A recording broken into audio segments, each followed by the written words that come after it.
Asha is the only daughter of Lord Balon Greyjoy and his wife Stannis Baratheon. As a child, she was a skinny girl with a face full of pimples. By the start of the books, where she's in her mid-20s, Asha is now lean and long-legged, with dark eyes and black hair cut short. Her long face is thin, with a large sharp nose, with notable wind-chafed skin. She also has a faded pink scar on her neck. When Theon Greyjoy describes his sister, he thinks her hawk-like nose too big and sharp for her small face, but he thinks that she makes up for it with a wicked smile. Asha is a wild and headstrong young woman, raised by her mother to be bold. She also possesses a sharp wit, and has no problem holding her own against men, both in verbal debate and in terms of physical fighting. She enjoys ale and wine, but not to the extent of her uncle Aeron once did. Asha was appalled early by the idea of becoming a lord's wife, and after her two older brothers died and a younger brother Theon was taken as a hostage, Asha's father Balon began to see her as his heir, treating her like he would a son. She often wears a brown quilted tunic, breeches of black or green wool, studded belt, and salt-stained high leather boots. Sometimes she wears a sleeveless leather jacket half unlaced, and she owns a green leather jerkin covered with overlapping plates of steel. Asha prefers a throwing axe, which she's been practicing with since she was just a little girl, but she also keeps a dirk close by her side. Asha personally leads men into battle, rare for an Ironborn woman. She also captains her own ship, the Blackwind, and has the devotion of her crew, who take pride in the deeds of their female captain. According to Asha, half of them love her like a daughter, while the other half want to sleep with her. Nevertheless, Asha loves her men, and is willing to die for them if she needs to, as all would for her. She is also well liked by the servants of Pike and people of Lordsport. It should be noted she is not a follower of the drowned god like most on the Isle. Her mother had fostered 5 boys at Pike after the failed Greyjoy rebellion, one of them Christopher Botley, who was close in age to Asha. In a youth she experimented with Christopher, although his feelings were much stronger for her than hers towards him. Christopher was sent away after the two were caught together by Pike's maester. Asha grew into an attractive and bold young woman, and Balon effectively raised her as his heir. However, Asha preferred 10 Towers, the seat of her uncle, Roderick Harlaw, to Pike. Around 293 AC, Asha sailed Blackwind on a trading voyage which included stops at Fair Isle, Lannisport, and the Arbor, where she introduced Peaches to one of her lovers, Carl the Maid. Later, when Asha was away from the Isle, raiding Lycene pirates at the Stepstones, her father had to exile her uncle, Euron Greyjoy, from the Iron Islands for impregnating her other uncle, Victarion's wife. Upon her brother Theon's return to the Iron Islands, Asha is reported to be on great wit, taking messages for her father. After sailing back to Pike, Asha passes herself off as Esgreed, a shipwright's wife in Lordsport, and flirts with Theon to learn his true nature. Theon's naive arrogance amuses her, but Theon grows angry at Asha's deception and her position. At a feast that night at Pike, Asha takes her place of honour beside their father, making Theon feel cheated as his rightful place is stolen. During the War of the Five Kings, Asha commands 30 longships of Balon's invasion of the north. After stopping at 10 Towers to visit her mother,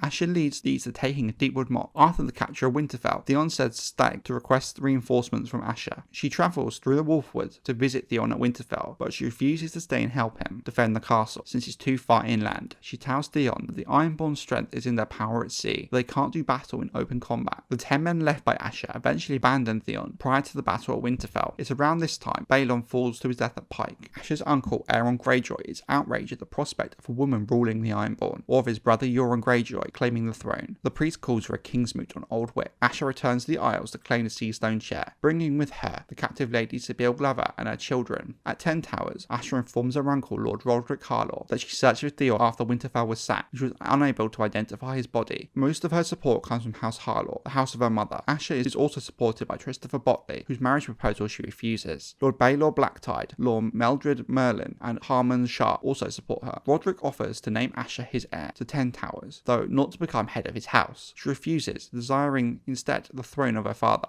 On Old Wick, Asha realises that she does not have as much support as she'd hoped. She instead offers to share rule and back her uncle Victarion, the Lord Captain of the Iron Fleet, if he will make her his hand of the king. Victarion refuses, as no king of the Isles had ever had one, much less a woman, and he disagreed with their plans to end the war. At the Kingsmoot, Asha challenges the ancient and obese Eric Ironmaker to rise from his chair, his support crumbling when he could not. When she makes her own claim, her champions are Christopher Botley, Sir Harris Harlaw, and Carl the Maid, with the proposal to make peace and alliance with the North in exchange for Sea Dragon Point and Stony Shore. Asha achieves a surprising amount of support. The crowd, however, ultimately favour her uncle Euron, and Asha flees with her crew. While at 10 Towers, following the Kingsmoot, Asha learns her uncle King Euron married her to Eric Eyemaker after she fled Old Wick, using a seal to represent her at the wedding. Asha is furious but admires Euron's cunning. Doing this prevents Asha from offering marriage to another lord and winning his support. She returns to Deepwood Motte with her 4 longships, less than 200 men, and Lady Glover. After the fall of Moat Cailin, Ramsey Bolton sends the strips of Theon Greyjoy's flayed skin from Baratheon to Deepwood Motte, warning Asha to lead north or share her brother's fate. Asha sleeps with Carl the Maid and refuses Christopher Botley's recommendation to flee and become merchants. When Deepwood Motte comes under attack by King Stannis Baratheon's army, Asha kills a Flint scout and then flees with her Iron Men towards the ships on the Bay of Ice. They're overwhelmed in the Wolfswood and are defeated in the fight. It's thought that Alexander Mormont burns or captures Asha's longships. Asha is taken captive and continues with Stannis' host during their march on Winterfell. Alysanne guards her. Sir Justin Massey courts Asha, who thinks the knight wants to claim the Iron Islands by marrying her. A snowstorm sets in during their march, and the army slows to half a halt around a crofters' village, approximately 3 days' ride from Winterfell, with very few provisions left. The Queen's men, such as Sir Clayton Sugg, call for Asha to be sacrificed to R'hllor in an attempt to thwart the snows, and she witnesses the burning of Peasbury men accused of cannibalism. Asha and Clayton are met by Tycho Nestoris of the Ironbanker Bravos, who drive from Deepwood Motte with an escort made of Asha's surviving crew.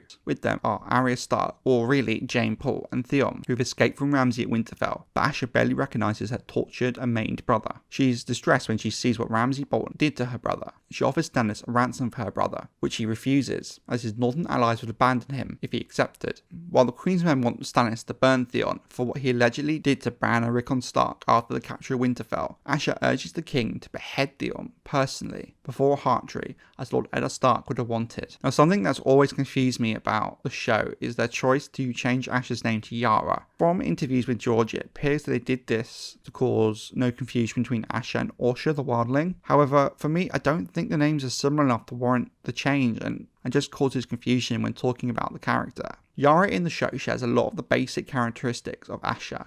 However, due to the way much of the Ironborn storyline is cut from the show, she's not given near as much time to develop. Her introduction and role in the story are similar early on, but change dramatically once you get her Feast for Crows content after the fall of Winterfell. For me, where the story is left at the end of Dance of Dragons, and with Winter's sample chapter, it would indicate her role in future books would be drastically different than in the show. The big one for me is I do not see Asha sailing to Meereen to form an alliance with Daenerys Targaryen, given her current location and position in the story. It is possible it happens later, but I tend to think that Asha's story in the book will be very different and something to look forward to reading.